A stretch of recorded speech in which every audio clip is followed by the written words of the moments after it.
بسم اللہ الرحمن الرحیم۔ سورہ انفال، سورت نمبر 8۔ میں شروع کرتا ہوں اللہ تعالیٰ کے نام سے جو نہایت مہربان بڑا رحم کرنے والا ہے۔ وَإِن جَنَحُوا لِلسَّلْمِ فَاجْنَحْ لَهَا وَتَوَكَّلْ عَلَى اللَّهِ إِنَّهُ هُوَ السَّمِيعُ الْعَلِيمُ۔ اگر وہ صلح کی طرف جھکیں تو تو بھی صلح کی طرف جھک جا اور اللہ پر بھروسہ رکھ، یقیناً وہ بہت سننے جاننے والا ہے۔ اس آیت کریمہ نے مسلمانوں کو دشمن سے صلح کرنے کی بھی اجازت دی ہے، بشرط یہ کہ وہ ایسی شرائط پر ہو جو مسلمانوں کی مصلحت کے مطابق ہوں۔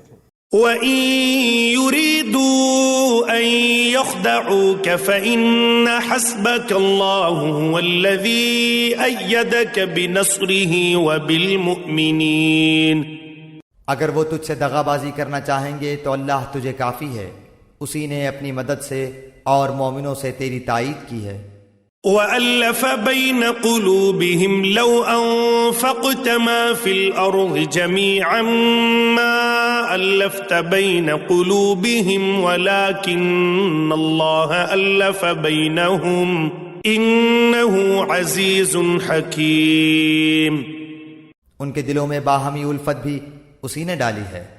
زمین میں جو کچھ ہے تو اگر سارا کا سارا بھی خرچ کر ڈالتا تو بھی ان کے دل آپس میں نہ ملا سکتا، یہ تو اللہ ہی نے ان میں الفت ڈال دی ہے، وہ غالب حکمتوں والا ہے۔ یا ایھا النبی حسبک اللہ ومن اتبعک من المؤمنین۔ اے نبی، تجھے اللہ کافی ہے اور ان مومنوں کو جو تیری پیروی کر رہے ہیں۔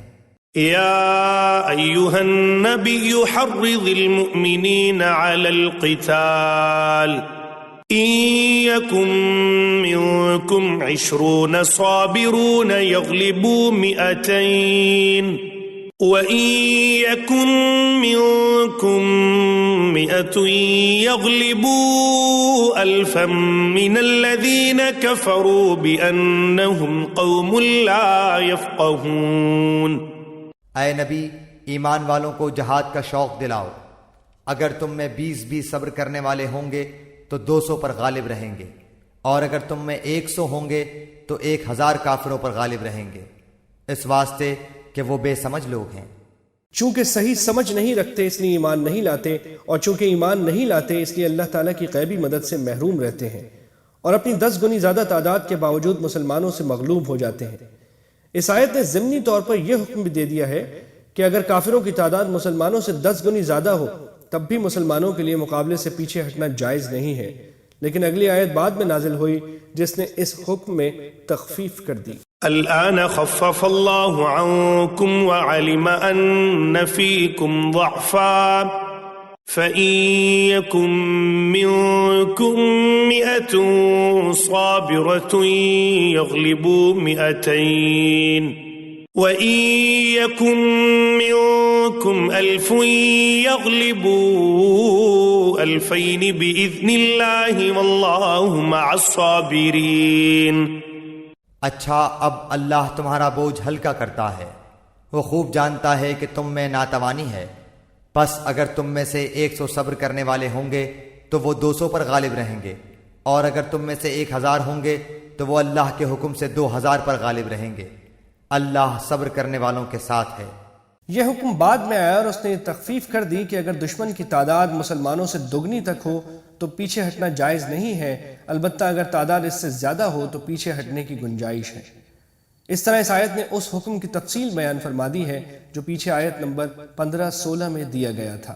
ما كان لنبي أن يكون له أسرى حتى يثخن في الأرض تريدون عرض الدنيا والله يريد الآخرة والله عزيز حكيم۔ نبی کے ہاتھ میں قیدی نہیں چاہیے جب تک کہ ملک میں اچھی خون ریزی کی جنگ نہ ہو جائے، تم تو دنیا کے مال چاہتے ہو اور اللہ کا ارادہ آخرت کا ہے، اور اللہ زور آور باحکمت ہے۔ جنگ بدر میں 70 قریشی افراد گرفتار ہوئے تھے، ان لوگوں کو جنگی قیدی کے طور پر مدینہ منورہ لایا گیا تھا۔ حضرت صلی اللہ علیہ وسلم نے ان کے بارے میں صحابہ کرام سے مشورہ فرمایا کہ ان سے کیا سلوک کیا جائے۔ بعض صحابہ کرام مثلا حضرت عمر رضی اللہ تعالی عنہ کی رائے یہ تھی کہ ان کو قتل کر دیا جائے، کیونکہ انہوں نے مسلمانوں پر جو مظالم ڈھائے ہیں ان کی بنا پر ان کا عبرتناک انجام ہونا چاہیے۔ دوسرے حضرات کی رائے یہ تھی کہ ان سے فدیہ لے کر انہیں چھوڑ دیا جائے۔ فدیہ اس مال کو کہا جاتا ہے جو کسی جنگی قیدی سے اس کی آزادی کے بدلے طلب کیا جائے۔ چونکہ زیادہ تر صحابہ اس دوسری رائے کے حق میں تھے، اس لیے حضرت صلی اللہ علیہ وسلم نے اسی کے مطابق فیصلہ فرمایا اور ان سب قیدیوں سے فدیہ لے کر انہیں چھوڑ دیا گیا۔ اس پر یہ آیت نازل ہوئی جس نے اس فیصلے پر ناپسندیدگی کا اظہار فرمایا، اور اس کی وجہ یہ بتائی گئی کہ جنگ بدر کا سارا مقصد یہ تھا کہ ایک مرتبہ کفار کی طاقت اور شوکت کا زور اچھی طرح ٹوٹ جائے، اور جن لوگوں نے سالہ سال تک دین حق کا نہ صرف راستہ روکنے کی کوشش کی ہے بلکہ مسلمانوں پر وحشیانہ ظلم ڈھائے ہیں، ان پر ایک مرتبہ مسلمانوں کی دھاک بیٹھ جائے۔ اس کے لیے ضروری تھا کہ ان لوگوں کے ساتھ کوئی نرمی کا معاملہ کرنے کے بجائے ان سب کو قتل کیا جاتا، تاکہ یہ واپس جا کر مسلمانوں کے لیے خطرہ بھی نہ بن سکتے اور ان کے عبرتناک انجام سے دوسروں کو بھی سبق ملتا۔ یہاں یہ واضح رہے کہ جنگی قیدیوں کو آزاد کرنے پر ناپسندیدگی کا یہ اظہار جنگ بدر کے وقت مذکورہ مصلحت کی بنا پر کیا گیا تھا۔ بعد میں سورہ محمد کی آیت نمبر 4 میں اللہ تعالیٰ نے واضح فرمایا کہ اب چونکہ کفار کی جنگی طاقت ٹوٹ چکی ہے، اس لیے اب نہ صرف فدیہ لے کر بلکہ بغیر فدیے کے محض احسان کے طور پر بھی جنگی قیدیوں کو آزاد کیا جا سکتا ہے۔ قلب بالحق تعلق وبغير تعلق يغفي يسأل حالكه فأتاه الوحي فأشرك اقرأ اقرأ يا محمد السلام عليك يا رسول الله السلام عليك يا حبيبي يا نبي